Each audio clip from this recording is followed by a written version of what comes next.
আসসালামু আলাইকুম রহমতুল্লাহ বারাকাতুহু। আপনারা যে বাজার দেখতে পাচ্ছেন এটি হচ্ছে দালাল বাজার। যদিও গ্রামের নাম পশ্চিম লক্ষ্মীপুর, এই নামে অনেকেই চেনে না। মূলত এই বাজারের নামেই বেশিরভাগ লোকেই এই বাজারকে চিনে দালাল বাজার নামে।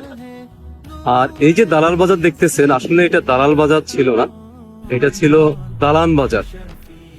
এই বাজারের পাশে একটি জমিদার বাড়ি রয়েছে। ওই জমিদার বাড়িটার নাম, জমিদার বাড়িতে বিশাল বিশাল বিল্ডিং বা দালান ছিল, এখনো আছে, তবে এখন তো ভঙ্গুর অবস্থা। ওই বিল্ডিং গুলোর কারণে বা ওই দালানের কারণে এই বাজারের নামকরণ করা হয়েছে দালান বাজার। কিন্তু কালের পরিক্রমায় ধীরে ধীরে এই নামটা হয়ে গেছে দালাল বাজার। যদিও এটা আসলে খুব খারাপ শোনা যায়, তারপরও এই বাজারটার অনেক সুখ্যাতি রয়েছে। এটি লক্ষ্মীপুরের পাশেই অবস্থিত, লক্ষ্মীপুর থেকে 6 কিলোমিটার দূরে পশ্চিমে। এই বাজারে রয়েছে আমাদের, দেখেন আমাদের যে দোকানপাট, এই পাশে বিশাল একটা বাজার, এই পাশে রয়েছে আমাদের একটা কুয়াশাগর দিঘি। এখানে একটা বিশাল দিঘি রয়েছে। এই দিঘি লক্ষ্মীপুরে একমাত্র স্থান, বসার স্থান, বা যেখানে আসে মানুষ বিশ্রাম করে একটু নিঃশ্বাস পেলে। বিশেষ করে সরকারি, আধা সরকারি যত কর্মচারী রয়েছেন লক্ষ্মীপুরে, সকলে এখানে চলে আসেন বিকেল বেলা বা সন্ধ্যাবেলায়, এখানে এসে একটু রেস্ট করেন।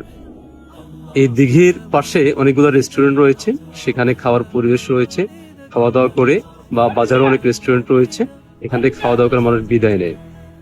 আর এই দিঘির পাশেই রয়েছে দালাল বাজার এমপি উচ্চ বিদ্যালয় এবং পাশেই রয়েছে দালাল বাজার ডিগ্রি কলেজ। এই দালাল বাজার ডিগ্রি কলেজ ময়দানে হতে যাচ্ছে কালকে আমাদের ইসলামী সাংস্কৃতিক অনুষ্ঠান, যেখানে থাকবে আবু ওবায়দা সহকারী এবং শিল্পগোষ্ঠী সম্মানিত সাবেক পরিচালক জাহিদুল ইসলাম ভাই। উনি খুবই নামকরা শিল্পী, খুবই ভালো গান করেন, অনেক প্রতিভার অধিকারী। আরো থাকবেন আমাদের শশাশের জাকির ভাই, রয়েছেন আমাদের রংধনু শিল্পী গোষ্ঠীর সম্মানিত পরিচালক হামজাদ হোসেন রিয়াদ ভাই।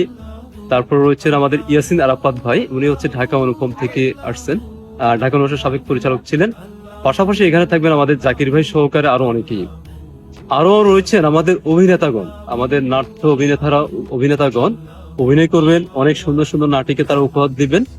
যার কারণে কালকে অবশ্যই আপনারা মিস করবেন না। ঈদের আনন্দকে দ্বিগুণ করার জন্য, আরো অর্থবহ করার জন্য অবশ্যই থাকবেন। আমি রয়েছে এখানে, আপনারা চলে আসবেন। এই প্রত্যাশায় আজকের জন্য বিদায় নিলাম। কাল দেখা হবে ইনশাআল্লাহ। আসসালামু আলাইকুম রহমতুল্লাহ বারাকাতুহু।